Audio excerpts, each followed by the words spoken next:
karim. Auzubillahi minasyaitonir rajim. Bismillahirrahmanirrahim. Yu'til hikmata may yasha wa may yu'tal hikmata faqad utiya khairan katsira. Hadratul mukarramin wal muhtaramin, para alim ulama, para kiai, para jenengan, para asatid anu sing hormat, para ibu anu sami-sami hadir anu sing hormat, mobil khusus Dewan Suro, Ketua Dewan Suro PKB sing hormat, Teka Kantun, Ketua Tanfid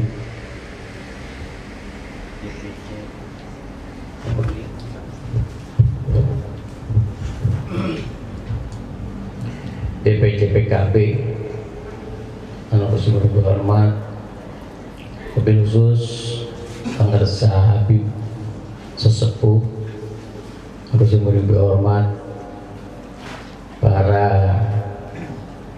anggota dewan bisa nyati sing hormat, Teka Kantun mengatur acara, mobil khusus akhi dan kiram,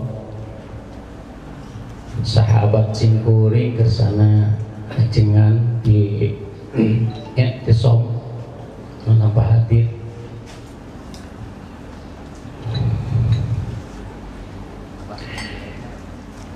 Alhamdulillah wa syukru ala ni'amillah, muji syukur ke Allah Subhanahu wa taala. Dina wengi ieu Allah ngairodah ka urang sadayana tiasa kempol, tiasa ngariung, tiasa muajaha, tiasa bersilaturahmi dina acara hari lahir Nahdlatul Ulama. Singkat karena waktu cuma 20 menit. Allah menitipkan nur ilahi, Allah menitipkan janin, Allah menitipkan embrio, Allah menitipkan akdusudati wa fakhar, habbadha ikdusudati wa fakhar anta fihil yatimatul asma. Kepada dititipkan kepada ulama besar Hadratus Syekh Kiai Haji Hasyim Asy'ari atau dikenal Mbah Hasyim.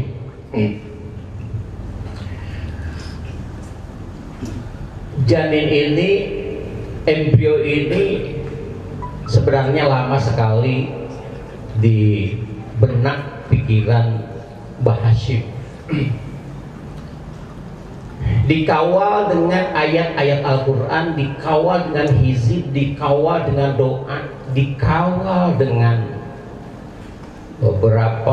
beberapa kali istikharah, karena mengharapkan ini janin supaya lahir selamat dan bermanfaat untuk bangsa Indonesia dan bangsa umat manusia di dunia.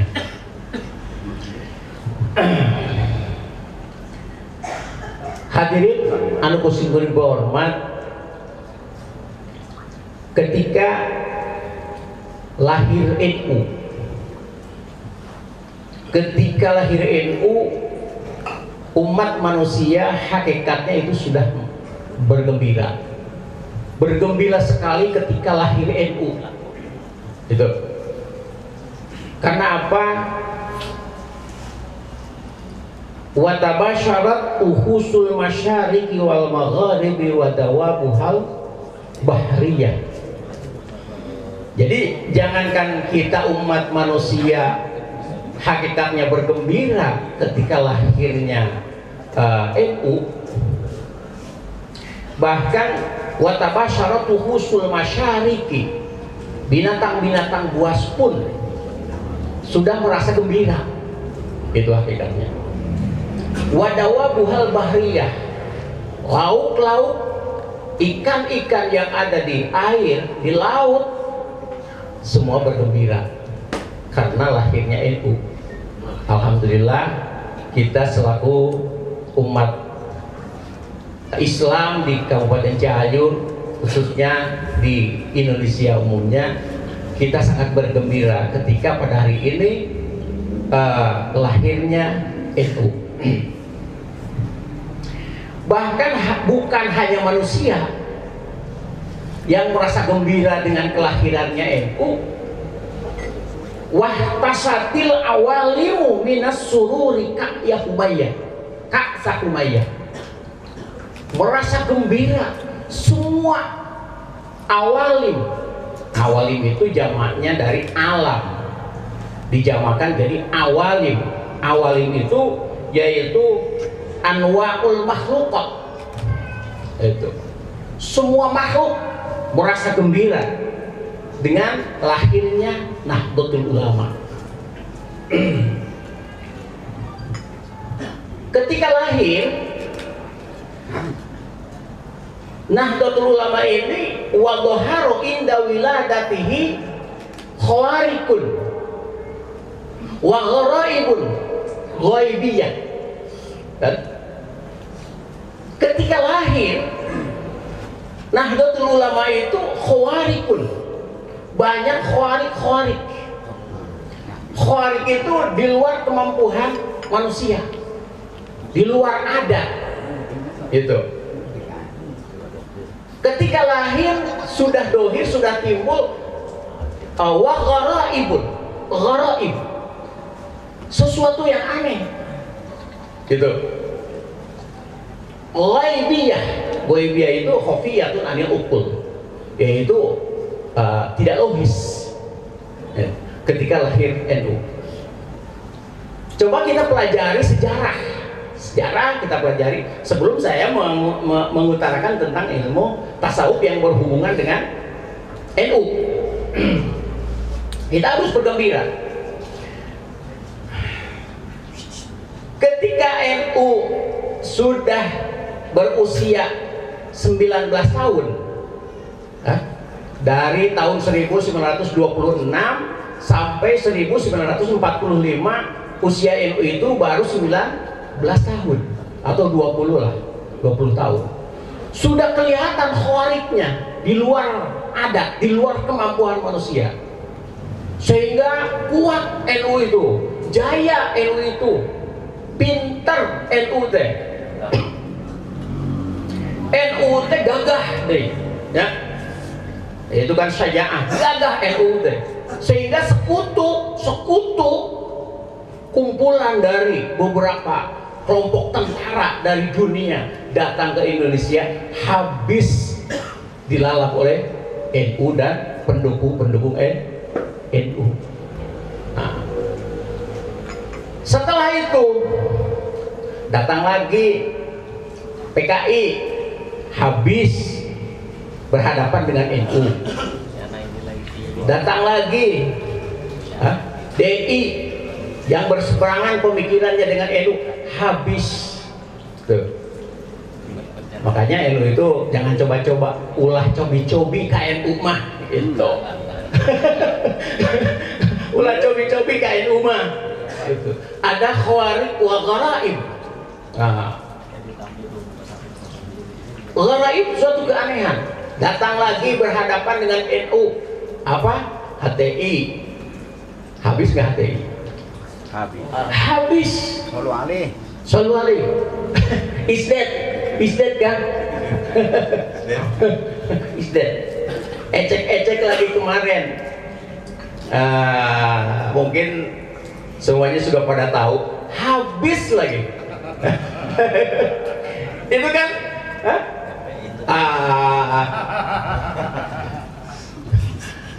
Wa dhahara inda wiladatihi khawarikun wa gharaibun ghaibiyah. Hadirin yang saya hormati, sejak lahir NU Nahdlatul Ulama 1926 sudah jelas cita-cita dan perjuangannya untuk kepentingan umat, kepentingan masyarakat yang luas. Sebagai orientasi besar perjuangannya, cita-cita dan perjuangannya secara sistematis terformulasikan dalam mabadi khairul ummah, yaitu prinsip-prinsip yang digunakan untuk mengupayakan tatanan kehidupan masyarakat yang ideal. Mengupayakan tatanan kehidupan masyarakat yang ideal dan terbaik, atau dikatakan civil society. Itu kan? Kenapa? Karena NU ini, kata Hadratus Syekh Bah Hashim dalam Qanun Asasi, dikatakan innaha jam'iyatul islah. Itu. Nahdlatul Ulama ini jam'iyatul islah, itu organisasi yang membangun, memperbaiki. Gitu. Apa yang diperbaiki oleh NU? Nah, di sini mungkin kita harus membahas tentang tasawuf. Yang dibangun oleh NU itu di dalam umat manusia ini ada dua komponen. Satu, ada kuring, jisim. Yang kedua ada jisim. Ada kuring, ada jisim. Ada jiwa, ada raga. Yang dibangun oleh NU itu yaitu dua komponen di dalam diri manusia, yaitu kuring dan jisim dan kuring, atau jiwa dan raga. Dibangunnya raga yaitu melalui ilmu fikih yang disiasati oleh para ulama-ulama fuqaha. Karena siasat itu bukan akhir-akhir ini ada kata-kata siasat. Siasat itu kalau di dalam bahasa Indonesia yaitu mungkin juga harus ngambil dari kata-kata orang lain atau bangsa dengan, yaitu politik. Politik kan bukan bahasa Indonesia, tapi sudah di-Indonesiakan. Karena siasat itu kan ada tahapan-tahapan. Yang pertama ada siasatul ulia, yaitu siasatul anbiya, waya siasatul anbiya.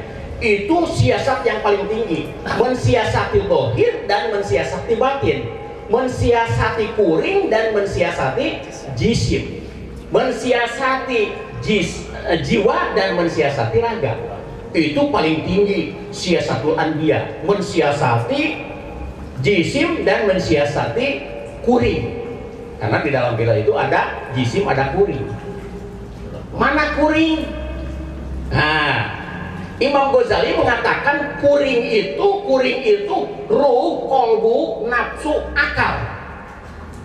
Ruh, kolbu, nafsu, akal disatukan jadi latifah. Nah, itu kan? Disatukan jadi latifah. Nah, jadi yang dibangun oleh siasatul anbiya itu ya jisim ya kuring.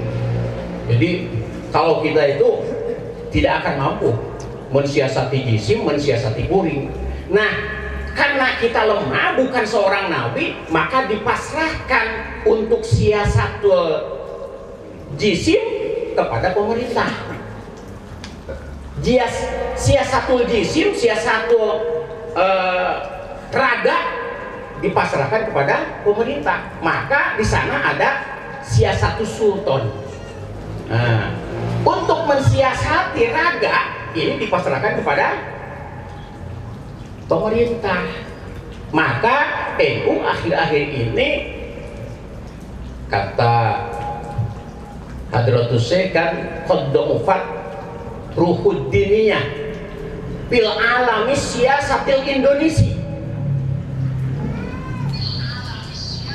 Qad kanat tamutu, qad kanat tamutu, sudah lemah ruh jiwa keagamaan dalam siasat.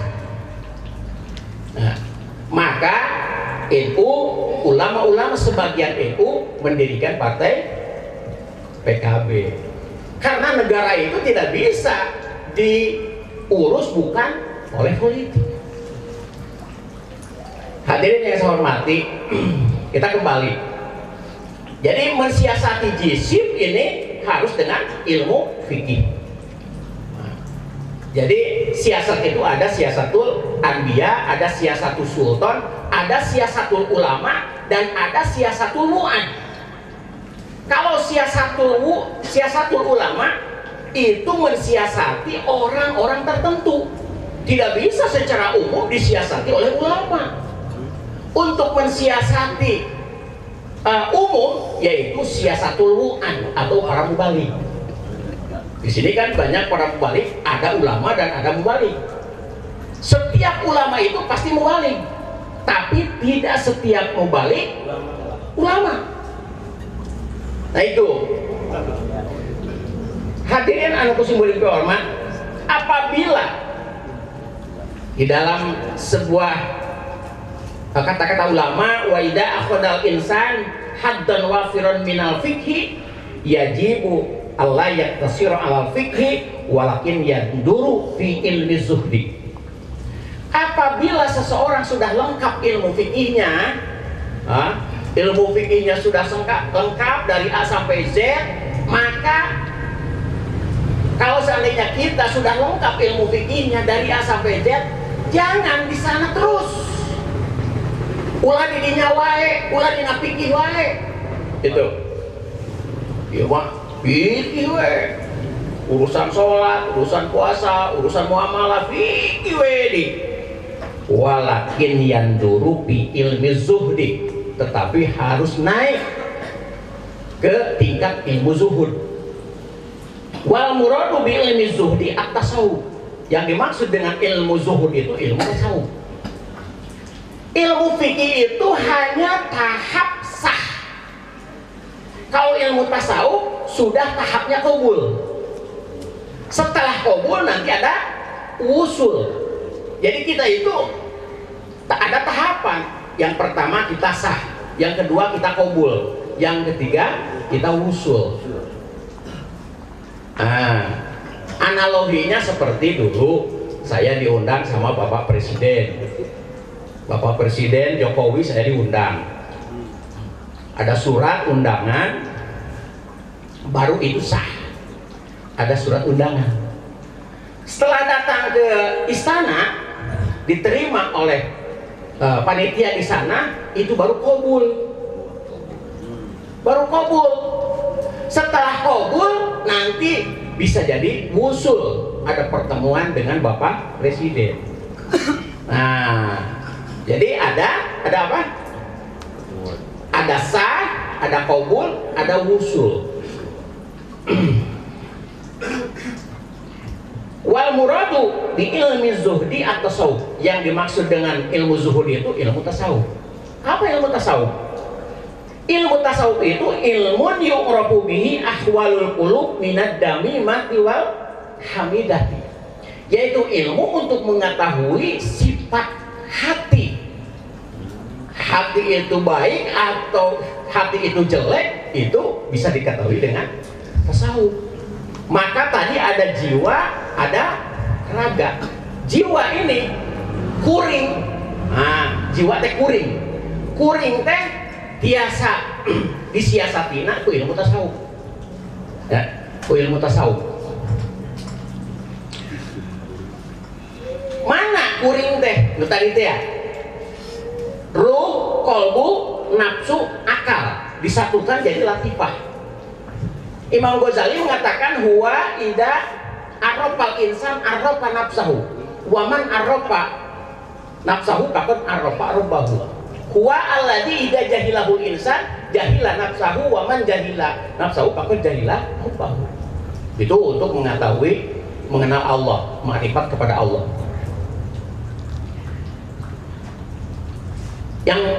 Yang kedua masih ilmu tasawuf, yaitu di dalam NU ini mengupayakan perilaku etika dan moral, itu untuk membentuk jiwa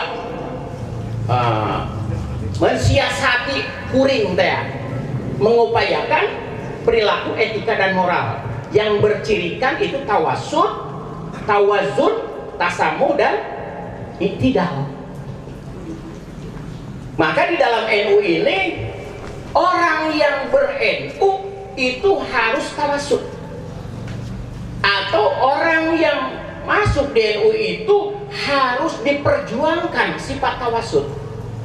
Seperti yang dikatakan firman Allah, wa kadzalika ja'alnakum ummatan wasata. Jadi pribadi NU itu harus tawasud. Apa itu tawasud? Ya, secara logat cek Sunda nama siger tengah. Ya, tawasud siger tengah. Nah, tawasud ini ada tawasud dalam ilmu. Tawasud itu sudah di ranah tasawuf. Tawasud itu sudah ranah tasawuf di dalam NU. Tawasud di dalam ilmu pengetahuan, yaitu namanya hikmah. Di dalam ilmu pengetahuan jangan terlalu kiri. Jangan terlalu kiri. Apa kiri? Yaitu jahlun, lagi baladatun, gobawatun, hamakotun. Itu terlalu kiri. Dan jangan terlalu kanan. Apa kanan? Kanan itu namanya jarbajah. Jadi di tawasud itu yaitu hikmah. Hikmah itu tawasud dalam pemikiran. Apa jarbajah? Jarbajah, definisi jarbajah itu malakatu idrokin tad'u ila itla'i ma la yumkinu ma'rifatuhu kal mutasyabihat wa bahtil qadar. Suatu karakter yang ingin selalu tahu sesuatu yang tidak bisa diketahui, itu namanya jarbajah. Jadi malakatun, sifat karakter yang selalu ingin mengetahui sesuatu yang tidak bisa diketahui. Ayat itu sesuatu anu tiasa diketahui, wa ma utitum minal ilmi illa qalila. Ilmu itu sedikit yang diberikan oleh Allah. Seperti untuk mengetahui ayat-ayat mutasyabih, selalu ingin tahu mana alif lam mim, mana kaf ha ya ain shad. Itu namanya jarbazah, terlalu kanan atau terlalu kiri. Terlalu kiri namanya jahlun. Jahlun itu malakatun yaksuru sohibuha an idrokil khairi wasyarri wan nafi wadurri. Hiji karakter, hiji sifat yang orangnya tidak bisa mengetahui mana yang baik dan mana yang buruk. Itu jahlun. Hiji sifat atau karakter yang tidak bisa untuk mengetahui mana yang baik dan mana yang buruk. Itu namanya jahlun. Bodoh, gobawatun, goblok. Mana yang baik dan mana yang jelek. Nah, tengah-tengah wasato yaitu hikmah. Apa hikmah? Definisi hikmah itu apa? Upami di urang mah tos janten bahasa, upami aya seseorang anu seueur tamuna, seueur nampi tamuna. Kalau di Jawa disebutnya dukun. Kalau di Jakarta namanya orang pintar. Ya, di Jakarta kan orang pintar namanya. Itu. Kalau hikmah bukan itu, maka itu dosa. Kalau seandainya kata ini dipakai untuk menyebut orang yang bukan ahlinya, dosa. Dukun disebut ahli hikmah. Atau orang pintar yang bisa mengkelabui orang disebut ahli hikmah, itu dosa. Kenapa? Karena kata hikmah ini kata sakral. Yu'til hikmata may yasha wa may yu'tal hikmata qad utiya khairan katsira. Orang yang sudah diberi hikmah itu utiya khairan katsira. Orang yang mempunyai keuntungan yang besar sekali. Apa definisi hikmah? Kita harus tahu. Apa definisi hikmah? Hikmah itu definisinya malakatun tudroku biha as-sawabu minal khata'. Satu karakter yang bisa diketahui dengan karakter itu as-sawabu, kebenaran.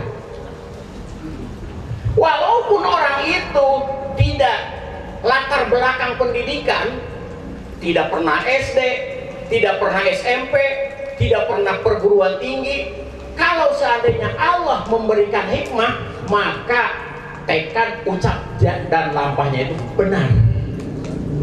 Seperti para nabi. Nabi kan tidak pernah latar belakangnya SD, SMP, perguruan tinggi, tidak pernah. Tetapi Rasulullah itu hebat. Nah, itu karena Allah memberikan hikmah. Satu kali lagi, hikmah itu apa definisinya? Malakatun tudraku biha as-sawabu anil khata'. Yaitu karakter atau sifat yang bisa diketahui dengan karakter itu as-sawabu, kebenaran. Walaupun orang itu tidak berlatar belakang pesantren, tidak pernah di pesantren, umpamanya Allah memberikan hikmah, maka orang itu akan benar. Maka nanti dari dulu juga calon ketua tanfid dari PB sampai ranting, jangan ada syarat, oh iya mah kudu aya ijazah di SMP, oh iya mah kudu aya ijazah di akademisi. Kacau. Ada mah syarat ngawayu sana.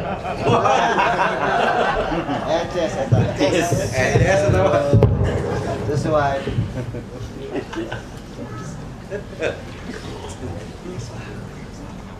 Maka NU itu mengupayakan supaya warganya itu tawasud, mengupayakan supaya warganya itu mempunyai hikmah.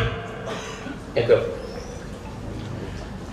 Ada lagi tawasud dalam syahwat. Nah ini tawasud dalam syahwat. Syahwat itu selera. Selera itu macam-macam. Ada selera pakaian, ada selera makan, ada selera perempuan, ada selera jima, gitu kan selera.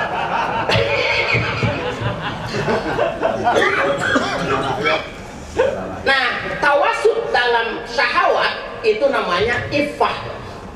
Kalau di dalam bahasa Arab itu namanya iffah. Di dalam syahwat itu jangan terlalu kiri, jangan terlalu kiri. Apa kiri?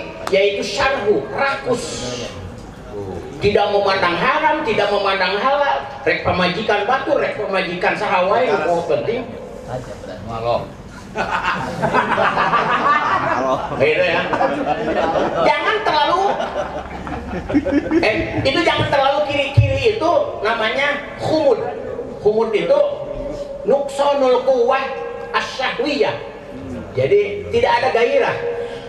Ningali istri anu cantik oge. Sudah salit deh, kamu ya. Dia tak beres ya.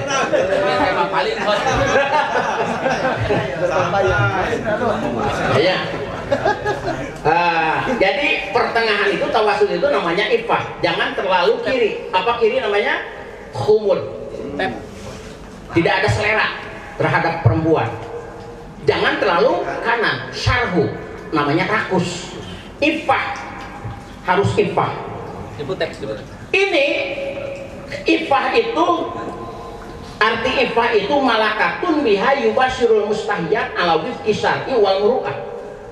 Jadi melakukan keinginan syahwat disalurkan kepada syahwat yang sesuai dengan syarat.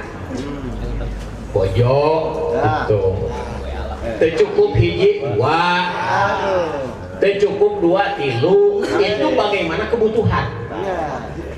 Kalau seandainya tidak butuh boleh.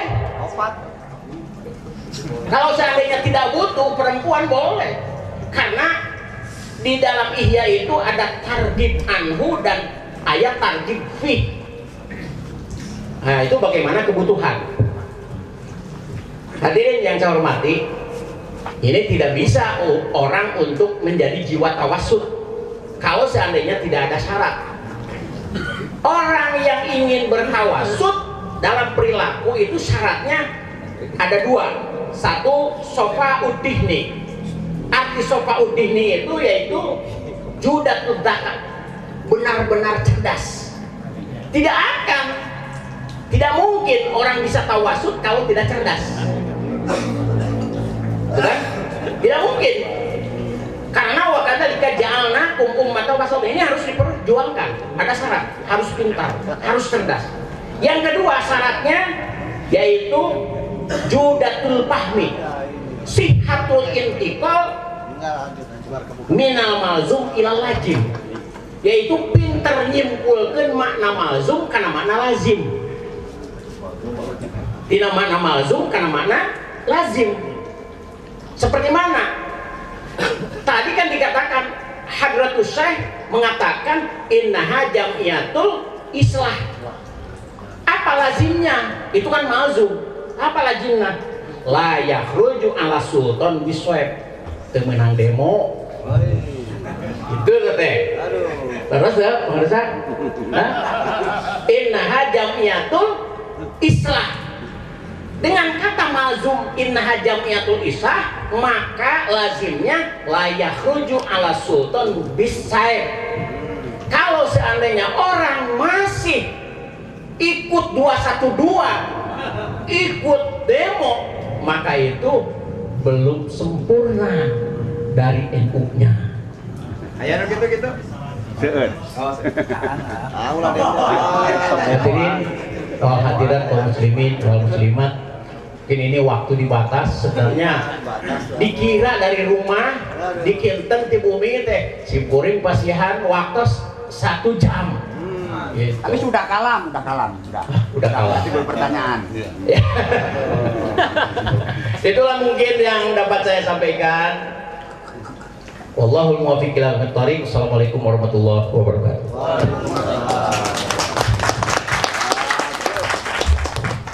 Terima kasih kepada guru kita